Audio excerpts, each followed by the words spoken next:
So, without any further ado, I'm so grateful that Helen has written this book and grateful to be here in conversation with you. We go back a long way in terms of overlapping commitments and struggles and campaigns. But Helen is an institution in Chicago. She served 24 years on the Chicago City Council as an independent. And to get through that and still be standing and smiling is an extraordinary. I'm smiling because I'm gone. Because you're not there. Well, you did some remarkable things there, and most of it, all of it, I think, is documented in this fine book. But I think that I'd like to start by right today, and then work backwards and talk a bit about the book. I know when we talked a week ago, that you were on your way to Georgia. Mm-hmm. And so since most of us are feeling kind of sharp-edged about what just happened, mm-hmm. maybe you tell us a little bit about your trip to Georgia, why you went, what you did, and how you're feeling about the outcome. Mm-hmm. Well, I went because I wanted to make sure that Warnock won. And I was with a friend, with Phoebe Helm, who is from the north side, so I don't know if you guys know, but she used to be the president of Truman College. And so we knocked on 450 doors in 3 days in a northern suburb of Atlanta, suburb just north of Atlanta. It was really, coming from Chicago, not really ever spending much time in the South, knowing Atlanta had its own history and was a little different. Even so, we were in several working class communities. We were in an upper middle class community, and every community we were in was incredibly diverse. Nothing. I mean, really, just incredibly diverse. It didn't matter where we were. Everybody was there. Also, there was, I don't know where, I mean, there were a lot of people that weren't home, but everyone who was home, actually, we had no problem talking to. It was the easiest canvas I've ever done. Why is that, do you think? I don't know. Yeah. I mean, there were so many different factors, and I don't know the area, and I don't know the community, but, a lot of people, we canvassed for 2 days before the election, and then we did get out the vote stuff, but it was the same kind of canvass. Mm-hmm. And it was, so I the first time, for most of my early canvassing experience had nothing to do with technology. It was your call sheet. I mean, you had your runner sheet and you signed it off, and everything was plus, minus, and zero with your little notes, which I wrote a lot of, and and all the stuff about going back and blah blah blah. This was, and then later into like the 2000s, I was always discouraged about the technology I got because it was counterproductive to doing a canvas. This was incredibly organized. Mm-hmm. And we would be out there and they would sync it, update, and say, this is now a new version of what you're working on, and it includes things that other people have been doing in your area. Well, we were two of us, so they were updating each of us, and we were working together. We take each side of the street. But so the technology actually was really helpful for a change, but I don't know that anyone ever looked back and looked at the notes that you wrote. And of course, we were at the last minute, so who cared? Right. But I was a little worried because I didn't know how to read anything. Election day, where we were, every time we worked in 3 different precincts on election day. We finished through 3 different sets of stuff, and each time we went by the polling place. Now, what they were saying throughout the day was, throughout the whole time we were there, was that they expected, all the talking heads, they expected that all of the early votes, which were well over 1.5 million, were predominantly Democratic, and that they expected that the majority of votes coming in on election day were Republican, and there were no lines outside any of the polling places in the suburbs. I don't know about, and the pictures on TV even always kept saying this was early voting, so I don't know what happened in the city either. So I didn't know how to read that. And when we were watching the news returns. We stayed at the hotel. We didn't go to the events. We were watching the news returns, and we kept switching around until we got to one of the stations that was showing you the comparisons with the primary. I mean, with the general, because that's the only way to have any kind of judgment. Mm-hmm. So when they brought up the county that we were in, and we saw that in that county, Warnock was 62 or 63% consistently all the way through, and it was a little higher than in November. We were like, we got a little calmer. I was like, And because it started out with him very high because they first, well, we all were watching it, right? And then it got really tight. So when it got really tight, I'm like looking very carefully at where they're talking about everything. But at some point, it became clear he had it regardless. Started to go up, and I was finally relieved. But there was a few moments there where, and he came out to he was running around, I guess, in his bus, greeting people working on election day. So he came to the Democratic Party headquarters that we were working out of in Gwinnett County, where we were, and so at lunchtime, and it was they actually covered it on the press. CNN actually took a picture of everyone, and Phoebe was in it. I decided I was going to be a photographer actually, so I was taking pictures. So they went, and it was heartening to just see how it was important. It was important to the people who were doing work all day. But he was really good. He was very clear. He wanted everyone to understand that the election wasn't in the bag. That there was a lot of work. We had to keep working. We couldn't just give up in the middle of the day. And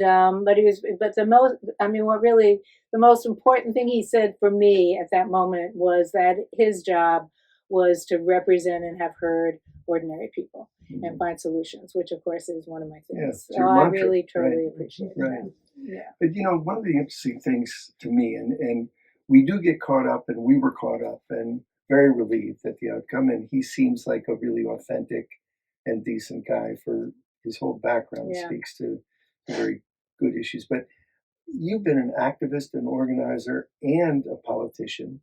And I'm interested in Georgia as well as right now naming this political moment. What is the relationship between movement building outside the electoral world and electoral politics? We don't move forward without it.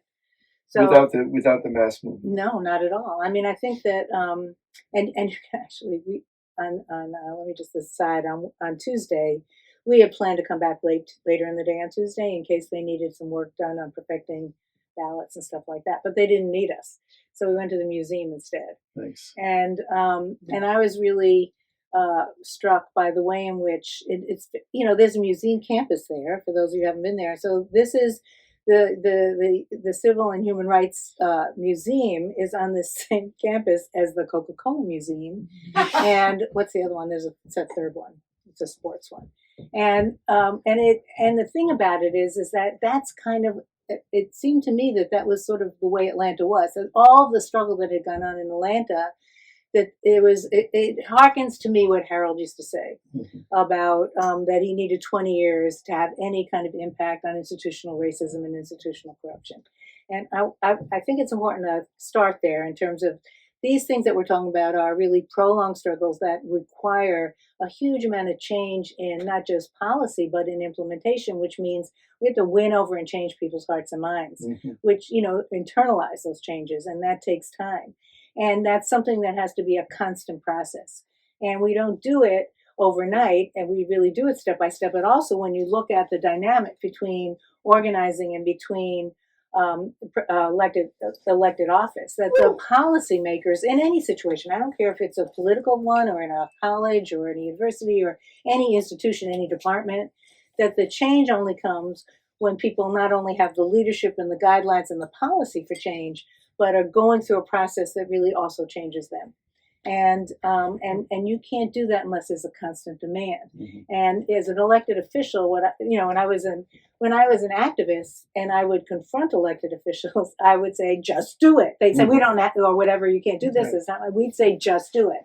As an elected official, people would say that to me, and I would go in my head, yeah, now how the hell do we do that? And how do I explain that what I need? I mean, or that I can't just do it myself, because people assume once you have an elected office, you can do anything. And in every level, you can do something, but usually it's way less than anyone expects of you. So it's really, so the political education and understanding of that's really important, but also having a sea to swim in is critical. And I didn't really grasp this as well as I should have until someone asked me to do a hearing, to put in a resolution as alderman, hearing on when they were privatizing daycare. and said, "Don't worry about it. We'll have lots of people there to testify." And there was a real lack it was a really I don't know how to say this. The proposal. This was when Daley was mayor. The proposal to privatize the Head Start program in the schools was really a way to win over. It was a kind of a way to win over not-for-profits. He was taking it from the schools and giving it to not-for-profits, but it came out of the public sector into the quasi-public private sector, and that meant that there was going to be less accountability, and it wasn't sure what that would do to the resources, and it was really taking stuff out of the school. So instead of making demands to improve the schools, we were losing some of the population to do that, some of the strength to do that. And it was a really important issue. So I said, okay, but the point of doing it was to be able to educate people. And so the hearing was really important and having a lot of people there. And then having introduced it, it would have been important to pass it, at least to give a message. No one showed up to the hearing. The person that asked me just, I don't know, got off on something else, someone I should have been able to count on. So at that point, I realized that A, I can't count on anyone to do something unless I see it's being done. But B, how important having that seat of swimming was, because we lost that terribly. And it turned out to be a hearing of 100 people coming and testifying against me for having even suggested they shouldn't be getting Head Start. And there was no, I can't have a conversation with everyone who's coming up it just wasn't going to work. And so there was no way even to get across why we were doing that. Right. And it didn't get out of committee, so we didn't have a debate on the city council. So to me, from that point on, I even focused. I said, if you're not going to build the city, or if you're not going to do the organizing, I'm not going to do that. I'm going to stay focused on my priorities and fight that fight because the people are there making those arguments. Take us back to when you were an activist, you were an organizer in Uptown. You'd come from Wisconsin, and you were very much aligned with and affiliated with the Black Panther Party, but you were organizing white folks in Uptown. Why did you decide to run for office, and what was it? What strategy was it a part of? So there were two different periods of time when I ran for office. Right, I remember that. So in 1973, Bobby Seale and Elaine Brown ran in Oakland, and for mayor and city council Two respectively. leaders of the Black Panther Party in Oakland, California. And when they did that, they pulled back. They had this, they called it the building a base of operations in Oakland, and they pulled Black Panther Party members from all over the country back to Oakland for those campaigns, Right. and then people came back here. And the conversation, which is the important thing, was about elections are another survival program, survival pending revolution. And the idea of the survival programs was that we couldn't depend on a racist government to provide the solutions to people's problems. That we had to be able to,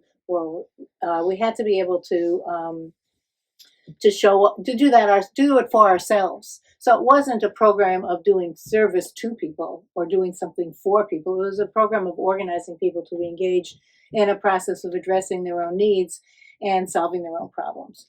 And in the course of it, showing what was possible and making the demand. So that's what all the survival programs were. So that was a definition of electoral politics. And then in 1974, probably the end of 1973, Chacha Jimenez and the rest of the young lords who were underground in Wisconsin or Michigan, I'm not sure, came, I guess Michigan. Well, they were underground. How would you know? Well, they told me after the fact. They came back to Chicago. He came back to Chicago, dealt with most of his, enough of his legal issues so that he wasn't in jail, and proceeded to announce, we were at the announcement, that he was running for alderman of the 46th Ward. They set up a headquarters in the northern part of Lakeview, which at that point was about 3/4 Puerto Rican. And that was the southern part of the 46th Ward. So that was all of 1974. It was a year of 2 hours night sleeps. And that election was in February of 75. And Chacha did remarkably well. Everybody did very well. And we won a bunch of precincts in Uptown and Lakeview. And then, and then Harold Washington, when he ran in 77, we said, okay, we coordinated the ward for him and ran his election up there, and actually ran around with him all over the north side. And then in 1979, in 1978, the alderman of the 46th ward resigned. We resigned in 77, and a special election was called in 78. And the ward at that point was Uptown, which was a bunch of well, you'll see the description of the book, but essentially it was people who were not registered to vote and were pretty much invisible, surrounded, except for those who had ties to the machine, surrounded by 10,000 predominantly Jewish voters on the lakefront, and then and high rises, and then before they were condos, or just beginning to be condos, and then there was a ring of single family homes, which was middle class folks. And so it turned out, so we needed somebody who was Jewish, we needed somebody who had a bachelor's degree, and, you know, preferably a woman. So I was it. Yours with a bachelor's degree, damn. So I remember the very first speech I had to make. It was at Truman College, and the podium was like over here where that chair is. And I'm walking to the podium, and I froze. I mean, I really was not like ready for this. I'm not a public speaker. I was pretty sure I froze. And Slim Coleman came up behind me, put his hand right on my back, and pushed me back. That's an image. I like that image. I know, it's true. And I'm like, oh my God, now I actually have to do something. So I don't even know what I said. I learned to speak after. So that was that election. So in 78, it was a special election in like April or May. I did not very well, but we learned a lot. And we kept running. We were doing lots of things, and they're all described in the book. This was one of the hardest chapters to write because it was so much happening at once. In February, I came out ahead. I got 48% of the vote or something, but not 50% plus one. So we had a runoff, and I lost the runoff by about 150 votes. But we learned over the course of the next couple years about how they stole about 2,500 votes because people came over to our side. And that is the reason I was able to win later.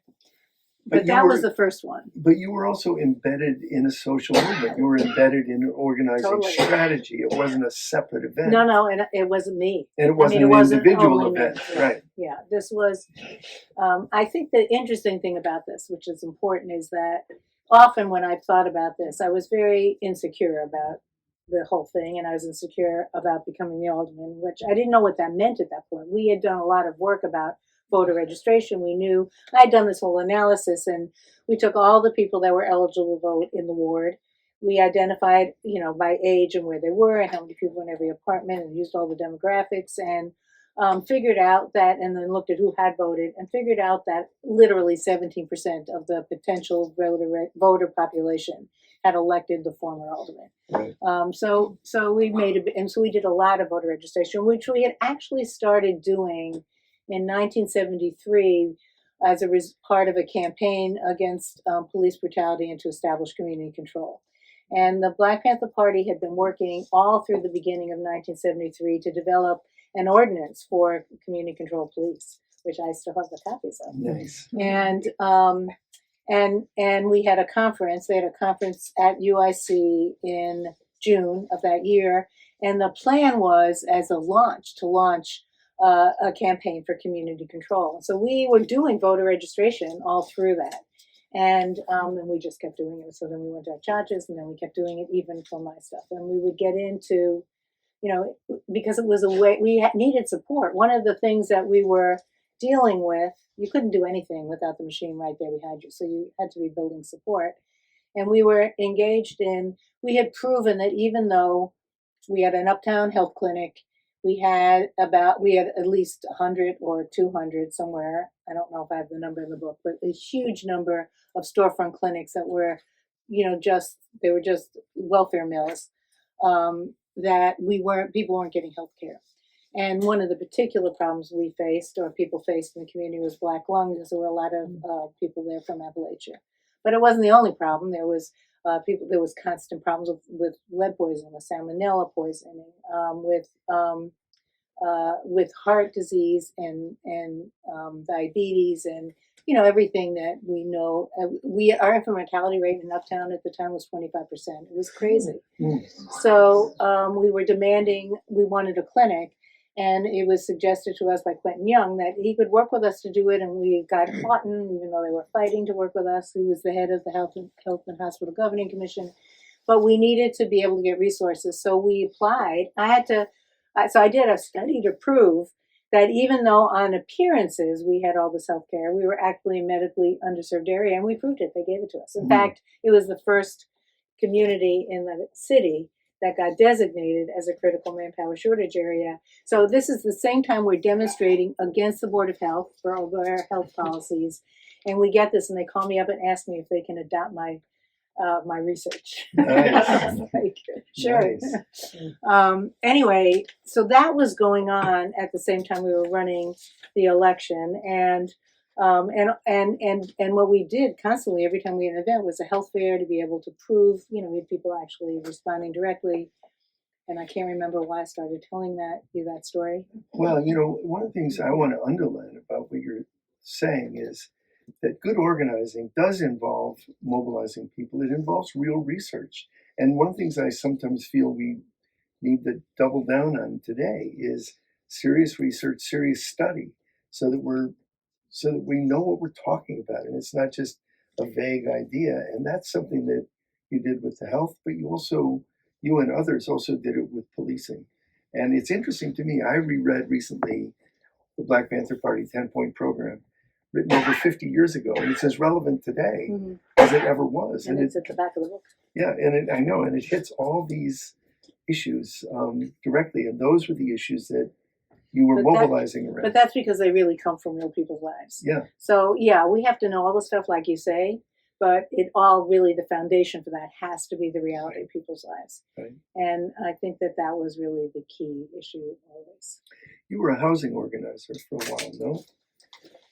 Housing was a very big piece of what we did. Yeah, and we're in a moment now where housing is, again, one of the critical issues we're facing. I think it's all, we have this whole discussion about crime, but we don't talk about public safety. Exactly. We don't talk about stable communities. We don't talk about what it takes for people to be able to thrive, really develop, and to grow, and to have the potential for all of us. I mean, at each stage of our lives, there are different opportunities, but especially for our youth.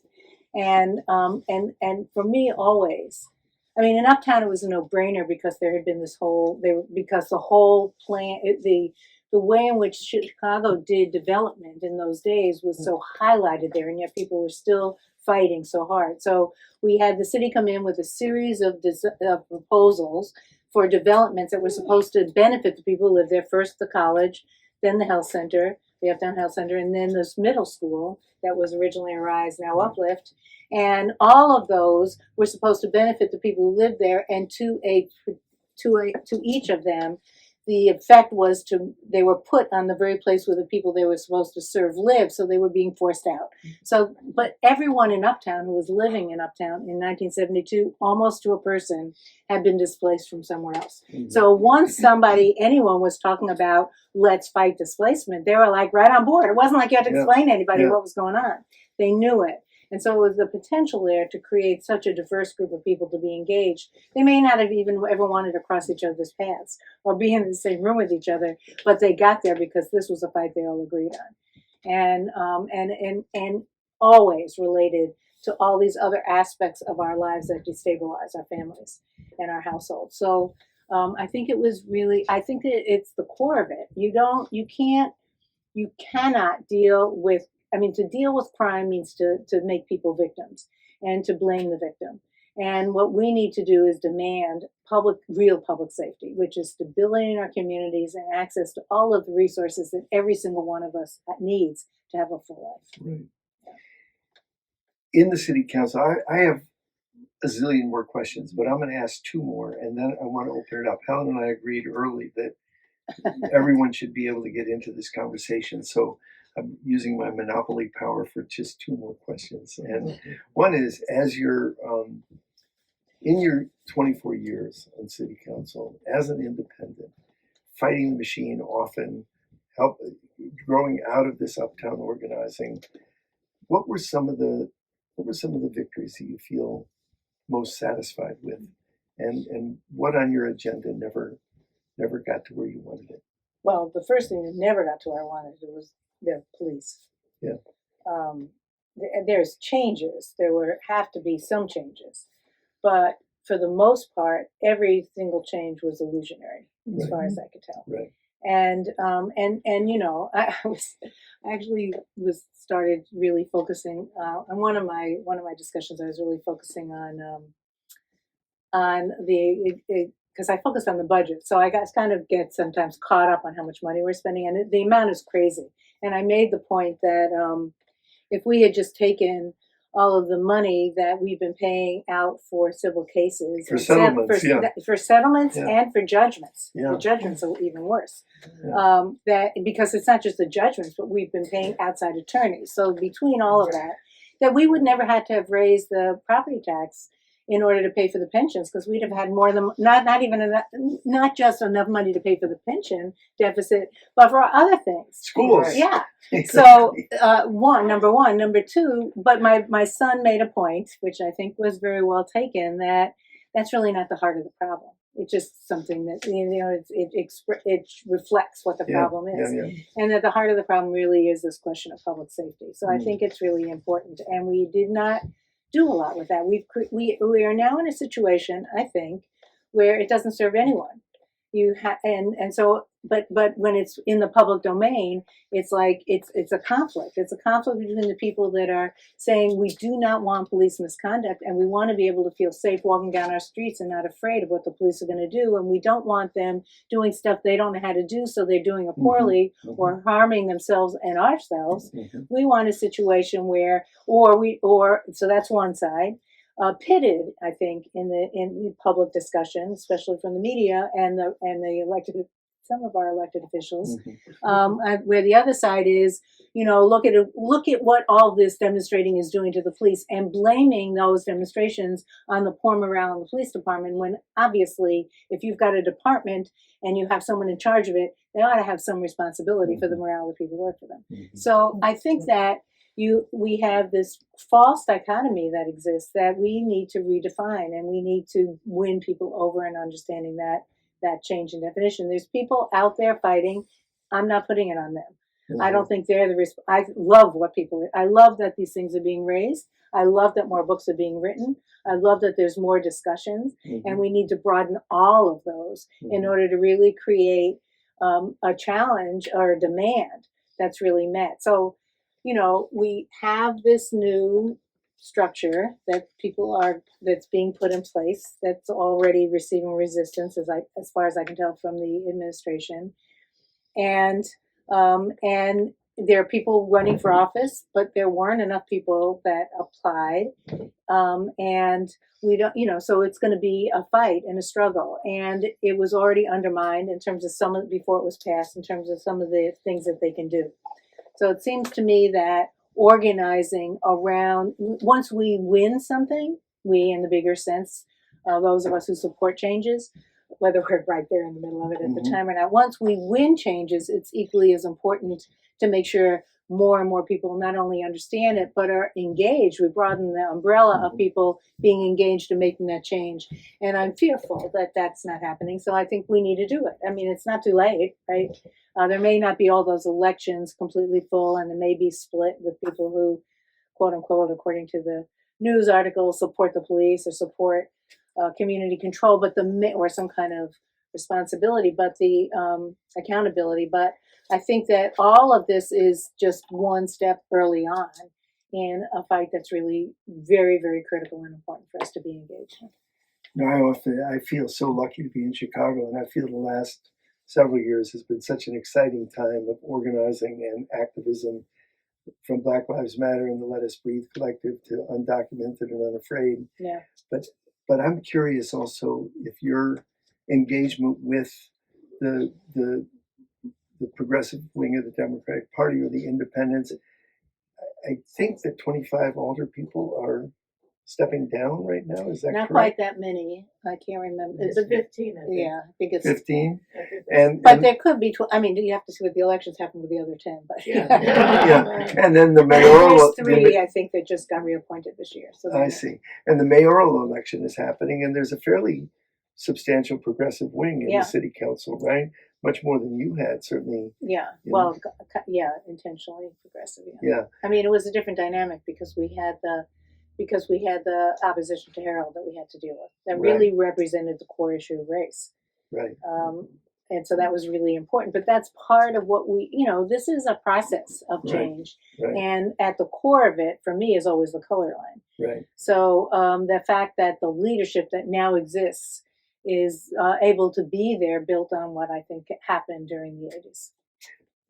That what happened, meaning fighting back. Yes, I mean the whole starting with Harold's election, Right, and which then kind of became what sort of the center point and the Right. flashpoint for the reactionaries and racists, but sort of a racist response that people Right. had to make a choice about, Mhm. and and the demands that he was making on and the changes that he made, the different way in which he practiced politics in Chicago, showing that there was a different way to do things, and that you could really respond and people to the needs of people, and they didn't have to be invisible, and Right. people could be engaged themselves and all of that. I think was a really important piece or part of the process of history. We needed that to get to where we are. Say another word about that, about what you mean when you say he showed us a different way to practice politics in City Hall and downtown. Well, Harold expressed it as he said what I can't remember what I said here. I've had two things today. Don't worry. But Harold said when he first became mayor that two of his primary long-term goals were institutional racism and institutional corruption, eliminating them, and that it would take 20 years. So I did say that, and that was the Right, whole thing about right. internalizing change.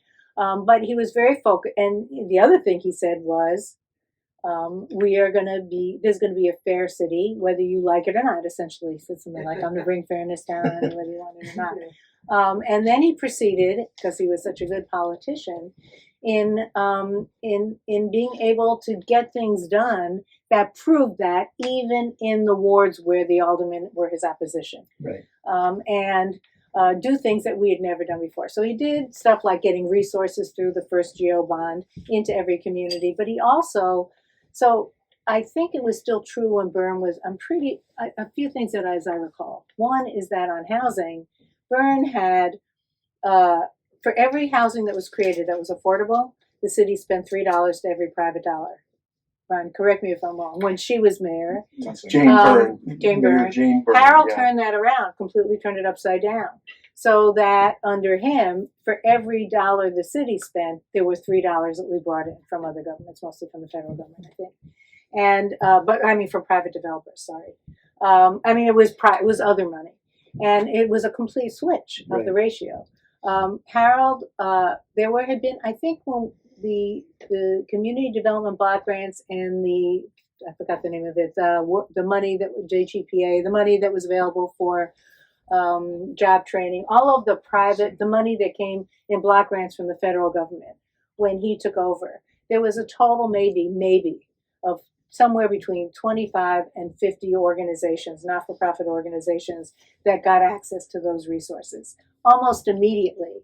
That ended up being hundreds and hundreds. I mean, his thing was, he said it to us. He said it to across the city to the people that have been engaged in his campaign. Look, this is something new. We're taking over the government and we want to transform it. Some of us have some experience here, but we need some help because we need to hear directly from you what's needed. All you guys that have been working for me that have organizations out there, we need you each to take on a project and do something to show how government can be better and work with one of our departments and tell me who you're going to do it. Mm-hmm. So we did what was called the Good Health Place with the Department of Health, but people did stuff like that all over the city. Mm-hmm. Now, the downside of that, I think, in my opinion, was that we all did that as a priority over some of the other organizing we've been doing before, which left us a little open so that when he died, a lot of people weren't really prepared to keep doing the political work they'd done before. Yes. But the positive part of it was it really informed the government and the various different departments. But he did amazing stuff. He brought in technology into the sewer department so that which was one of the strongest machine departments that was where the majority of people had been hired because of their political work to do political work. So even if they were, even if they were had the background and had the knowledge to do the work, that wasn't their priority. They weren't necessarily going, and in the 46th ward, they'd go to people's homes where the basements are flooding prior to Harold and tell them that there wasn't anything they can do about it because the way the house was built was wrong, as opposed to looking at what was wrong with the sewer system. So there were so many. Those are just some examples. But he actually, every department head, I think, Jackie, you can correct me, but I think every single department head became automatically part of a speakers bureau. And all of a sudden, all over the city, there were, I forgot what we called them, but there were meetings everywhere about knowing your government. Right. And so all of a sudden, people started hearing about how government worked. It was huge.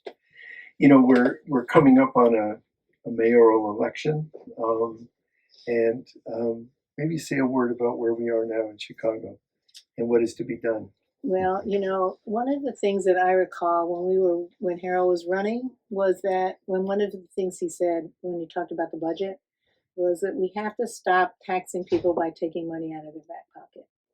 And he did change the way the budgets were done so that it was much more, I guess, transparent in the sense that you knew where the money was coming from up front, and it wasn't, and a lot of the side, the extra fees and stuff were really, it was changed.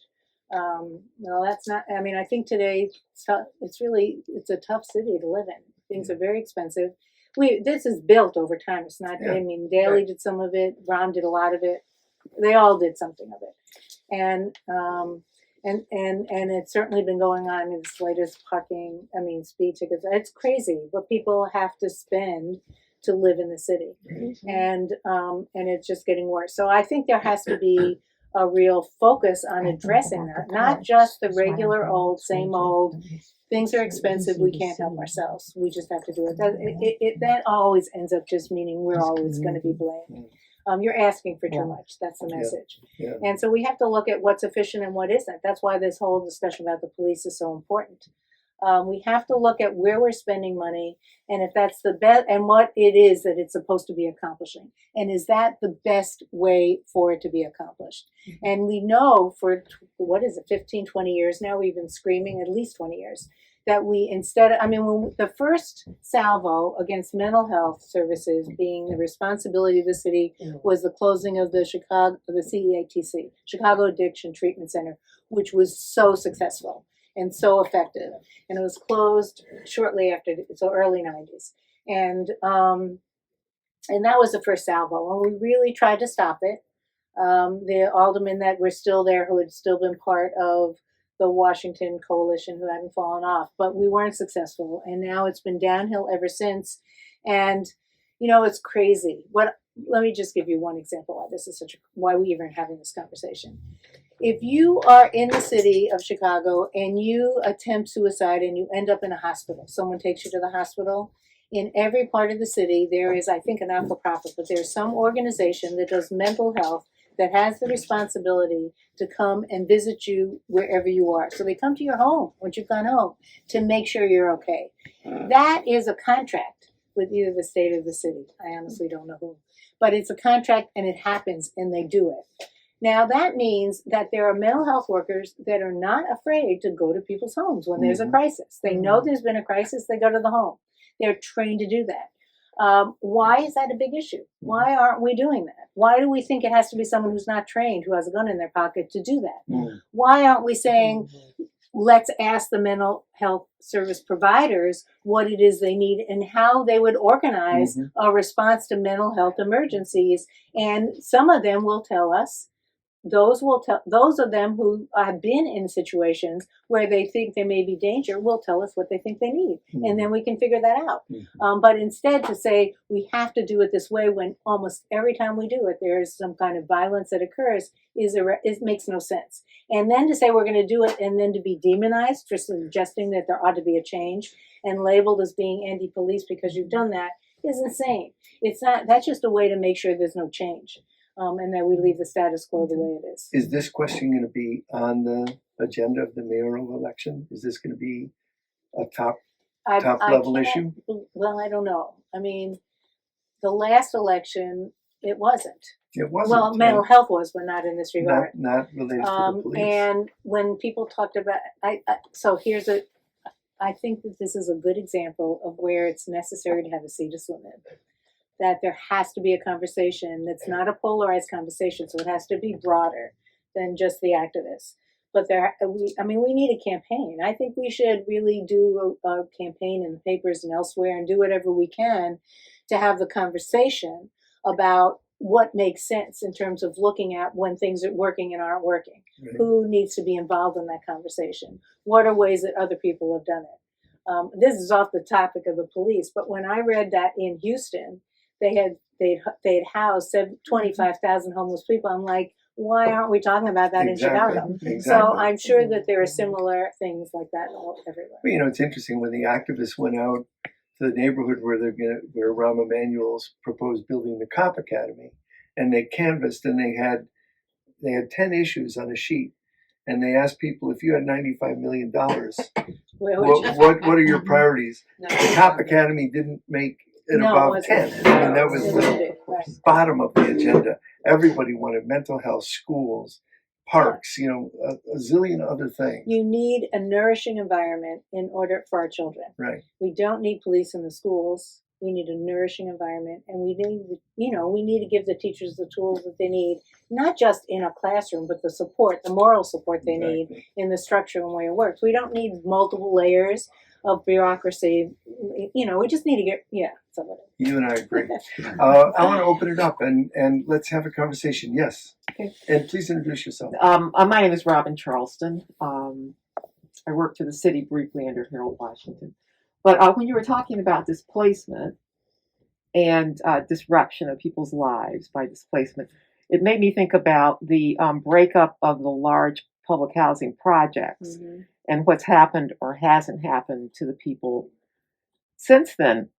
And I wonder what you think, or just some of what you think about what could have been done instead, and what could have been done after, and what, if anything, can still be done for the people that left and their kids and that sort of thing. Well, what's obvious from the census is that significant numbers of people have left the city. And I suspect that they've left to, I know some people who've gone to Indiana and ended up in Section 8 housing that exists there. I have no idea where everybody went. I assume a lot of people went to the south suburbs also, into communities that had already didn't have enough resources to begin with and haven't gotten any assistance. Right. A lot went to communities in Chicago without any kind of backup or support, and went into communities like, I know a lot of discussion with other aldermen at the time, like Chatham, where they went in and they moved into apartments, the second floor apartments, the second extra apartment, where the people who are living there now were elderly, not really prepared to be able to manage an apartment. They would just needed the extra income. So they rented out the apartment, and no resources in the immediate area for the schools were a little bit farther. It might have been a school, but some of those was closed down when Ron became mayor. But not enough parks and not enough, not a process that helped people be integrated into the communities they were going, or that people in those communities could be part of the process of conversation about needs that now the community had, that it wasn't approached like, we understand that people are coming out here, because there were resources in public housing, even if it was poorly done, or theoretically, and there was money for it. So there was no attempt to create a relationship between that and a source of resources and an agreement, even, if you will, with CHA to be able to make sure that people had what they needed. It wasn't disruptive to the community. And it's much more complicated. It's a much longer conversation. But I think that, like everything else, the perspective, not my perspective, but the overall perspective was, it's a problem, let's just get it away, we don't have to think about it. And the housing is poor, so we'll just tear it down. And it's the same thing. I start in the book, and I think it was in the introduction, where I talk about in Uptown, one of the early arguments that I consistently had was that I would complain about tearing housing down, and the response was, "Well, this housing is horrific. You've even said that. So what's so bad?" And what's so bad is that people are already destabilized, living in the best possible situation they can find, and now you're telling them you're going to take it away, and the only alternative is worse. So unless you create a better situation, you're not doing anything. It's not real. You don't care. It's hypocritical, and I think that was the case here. So unless there are people who will really disagree with me, and some of my friends who think that there's been a great deal done with CHA. I don't think the point was to maintain the number of good units that you had. The point was to make sure that everyone in the city of Chicago had access to decent, affordable housing, and I don't really care how you get there.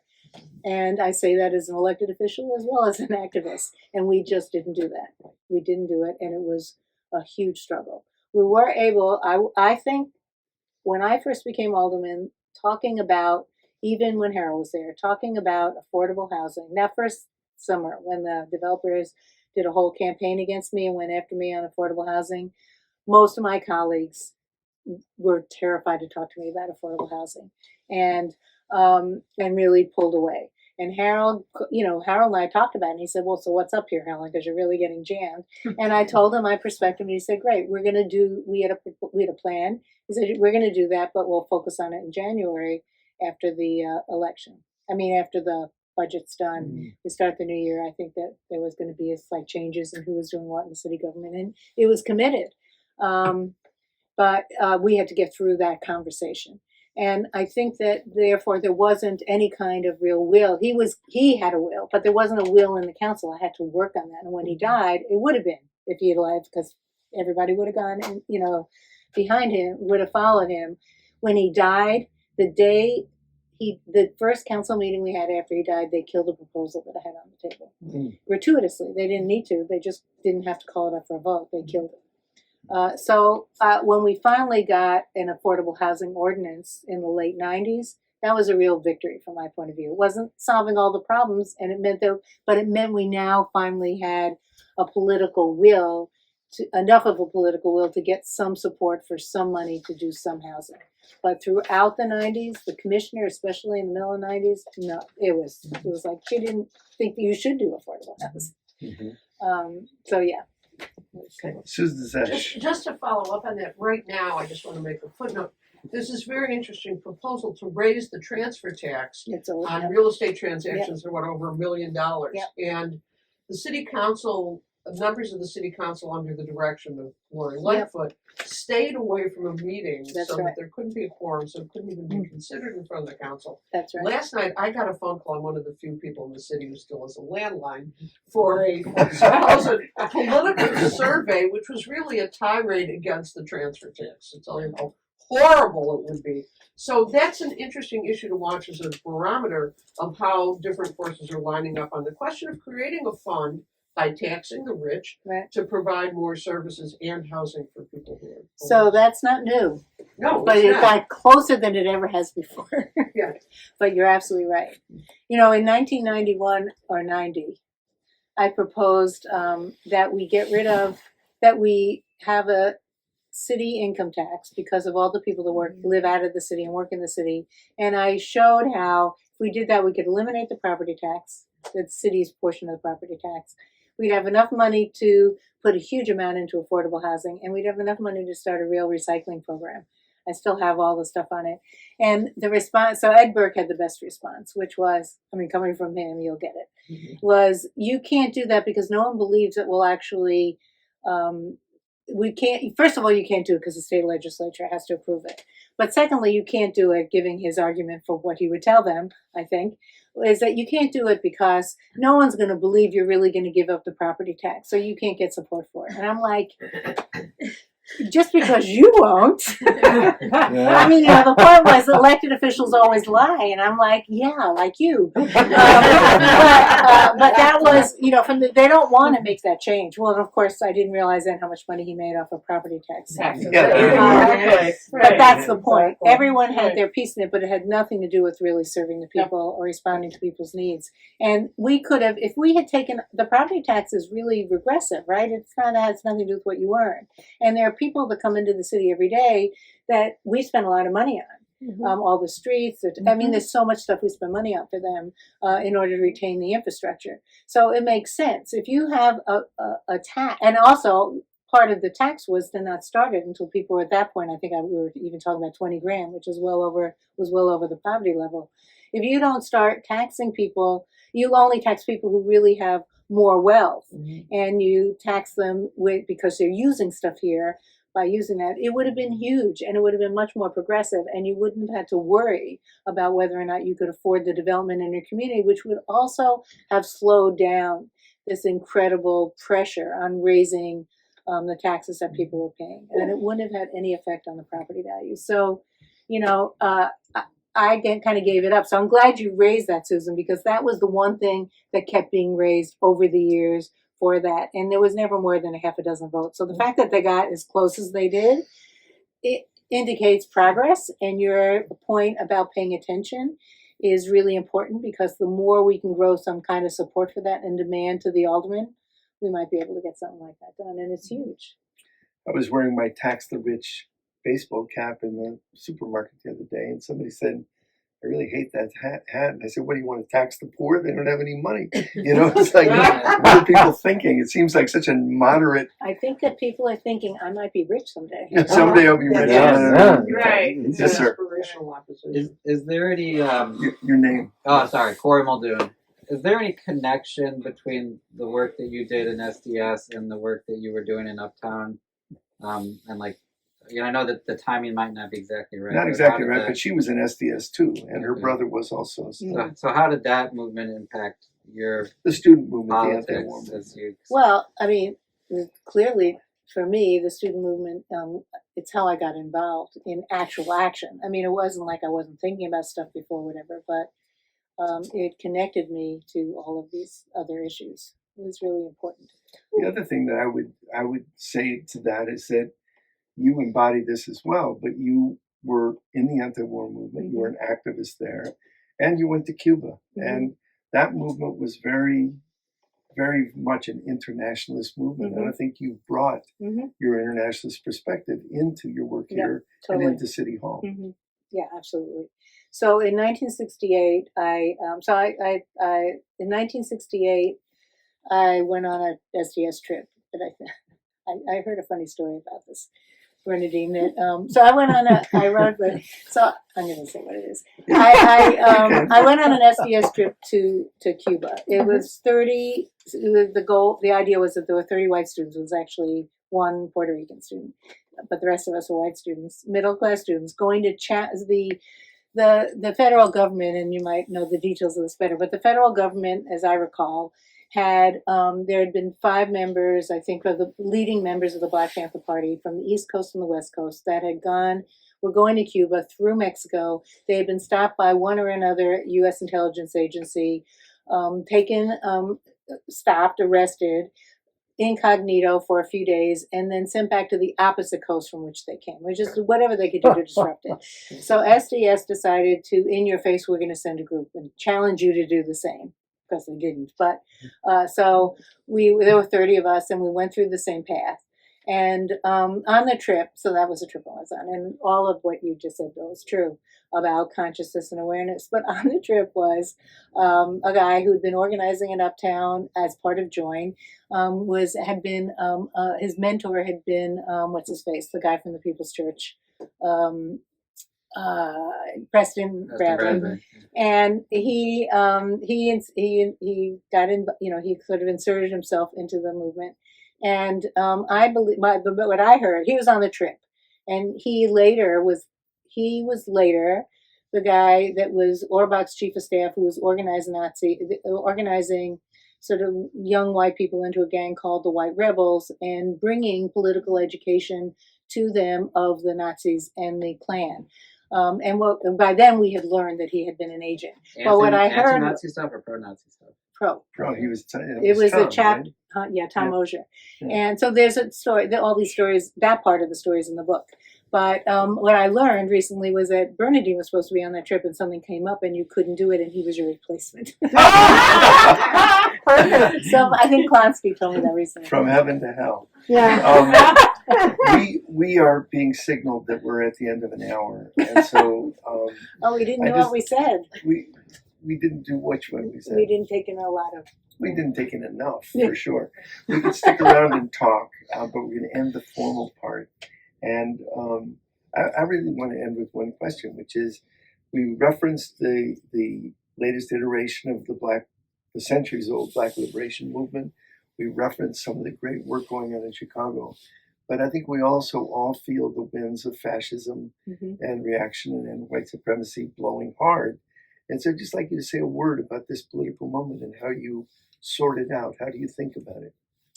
I think about it as acting defensively, necessarily acting defensively.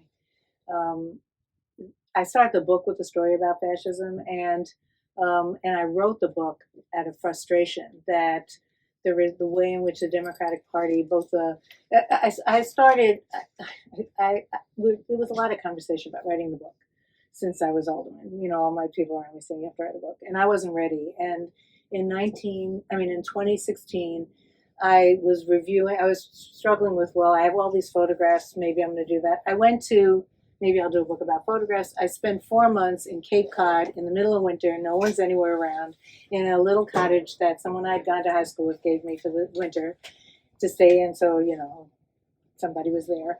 And I just worked on these photos, listening to the debate in New England in the primary. And every day getting more and more frustrated because it was clear that between both the Sanders camp and the Clinton camp were intent on destroying each other, and that every day was less likely there to be any kind of united front in the end that had any kind of passion to be able to defeat Trump, who I was sure, at least I was sure, was going to be the candidate, and I was freaking out. And so I said, I need a voice. I was really frustrated of a voice.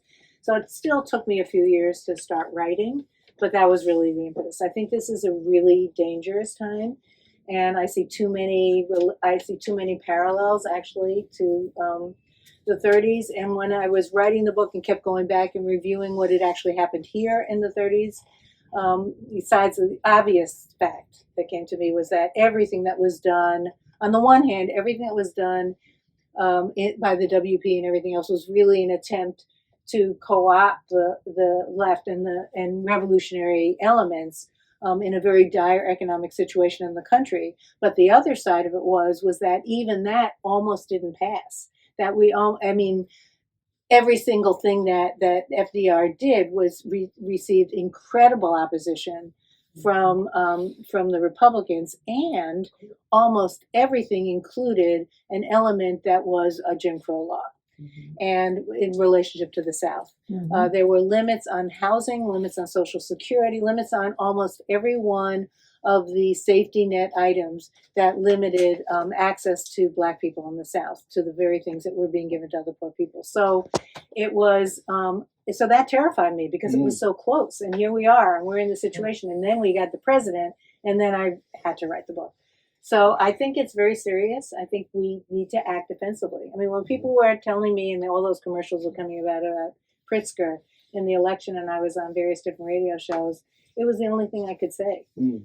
Yeah, I get it. No one's perfect. Yeah. And people have done things, or with Biden. I mean, there are things that I totally disagree, and things that they're doing I think are horrible. But this is a defensive moment to hold the line against clear fascism, and really the chance to do something about all these other things. You know, I want to thank you, Helen, for being here and for being you and for being the Chicago institution. Helen embodies what freedom fighters and social justice organizers talk about all the time, which is the insider-outsider strategy. Really appreciate you being here. Thank you, Helen. Thank you.